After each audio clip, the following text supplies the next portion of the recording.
Hello les geeks, c'est Aldric de Gay Geek et bienvenue sur la chaîne YouTube de Gay Geek. Aujourd'hui, je vais vous parler d'une série qui vient d'arriver récemment sur Canal+, Génération. Récemment, mais elle existe depuis déjà quelques mois aux États-Unis et c'est une série complètement queer qui est mon gros coup de cœur.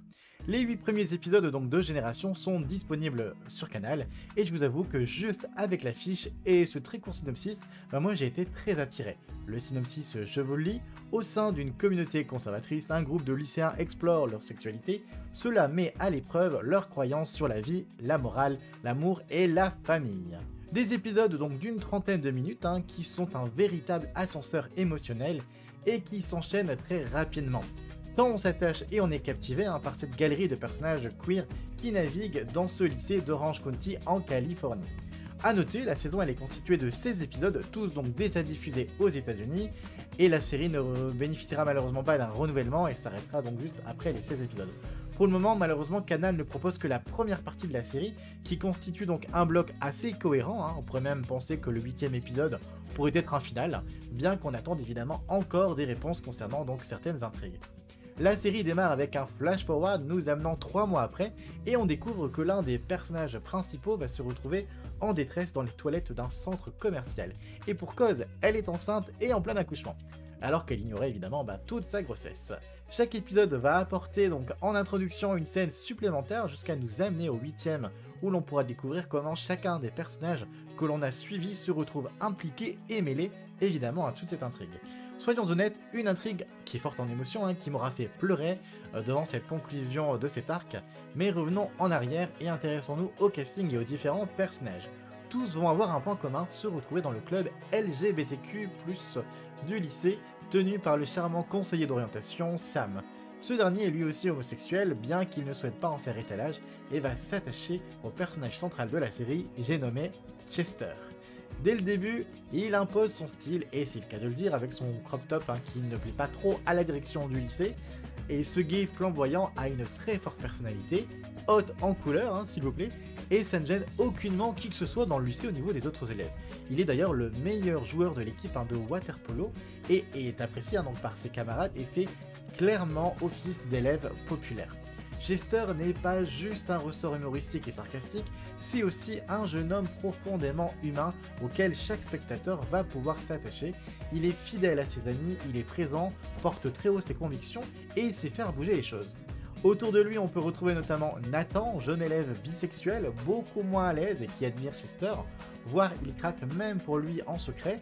Nathan, c'est aussi un coup de cœur à sa manière, pour qui donc lui le coming out bisexuel ne sera pas du tout évident, entre sa mère qui a des amis gays mais qui refuse que son fils puisse être différent, et il y a aussi sa sœur jumelle, Naomi, la vie elle est vraiment pas simple.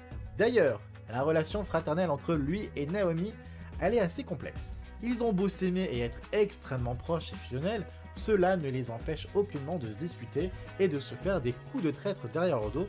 Gros événement du pilote, Nathan d'ailleurs flirte en cachette avec Jack, qui est le petit ami de sa sœur, rien que ça. Nathan va cependant évoluer, s'affirmer, gagner en confiance en lui, là où Naomi, elle aura tendance à être un petit peu trop criarde et agaçante, mais pourtant je l'aime bien quand même. La meilleure amie de Nathan, c'est Riley, celle de Naomi, c'est Adriana, et on peut pas faire plus différent niveau personnage féminin. Riley, c'est la jeune fille cool et populaire dont tout le monde admire ses photos, car oui, elle est photographe à ses heures perdues. Elle est hétéro, mais elle n'aime pas les cases et donc elle est assez ouverte. Même si pour rien au monde, elle ne souhaiterait, elle, s'engager. Dans une relation de couple, j'entends. Elle va rencontrer Greta, qui est une jeune lesbienne très timide, très renfermée sur elle-même, et les deux jeunes filles vont devenir assez amies. Dès lors, on se pose tous la question, va-t-il se passer quelque chose entre les deux? Là aussi, tout n'est pas simple, tout se révèle compliqué, mais parce que l'amour, les sentiments et la sexualité, ça allait quand on a 16 ans, soyons honnêtes. Coup de cœur là aussi sur la tante de Greta, chez qui la demoiselle vit, et qui est la tante que chaque adolescent rêverait d'avoir, je pense. De ce côté, on va parler un peu d'Adriana, c'est la fille à papa, superficielle, parfois un peu garce qui a pour parents 2 hommes, et si elle ose les commentaires homophobes et désobligeants, c'est parce que selon elle, elle a le droit vu que ses parents sont gays. Elle était aussi pleine de complexité et de paradoxes. Non, elle n'est pas homophobe, c'est juste une ado qui cherche à trouver sa place à son tour dans ce monde qu'est la vie. Et enfin, on a Delilah et Jay, qui sont deux personnages discrets lors des premiers épisodes, mais qui vont s'imposer et prendre de plus en plus de place jusqu'à devenir eux aussi très attachants, tout comme les autres. Les épisodes se centrent régulièrement sur le point de vue d'un personnage, revient assez vite en arrière pour nous donner aussi le point de vue d'un autre personnage, et tout ça de manière assez naturelle. Franchement, on y prend goût, on y accroche, et très sincèrement, il n'y a pas eu un seul personnage que je n'ai pas aimé. Le casting est très diversifié, tant sur l'ethnie, on a des blacks, on a des latinos, on a des blancs, on a tout ce que vous voulez, que aussi sur les sexualités, lesbiennes, gays, bisexuels, queer, asexuels, et j'en passe, et aussi très friendly, et là je pense à Cooper, personnage atypique, qui se montre très touchant quand il explique pourquoi il est dans le club, notamment parce que son frère est transsexuel et qu'il cherche à mieux le comprendre. J'ai très envie de voir les 8 derniers épisodes et je m'impatiente à l'idée que Canal puisse les proposer.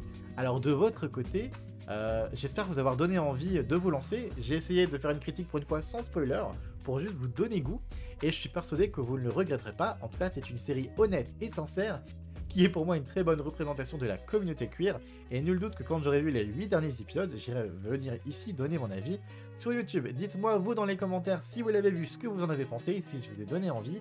N'hésitez pas à vous abonner, la petite cloche, commentaire, like, vous connaissez la chanson, on est sur YouTube, et je vous dis à très bientôt sur GameGeek.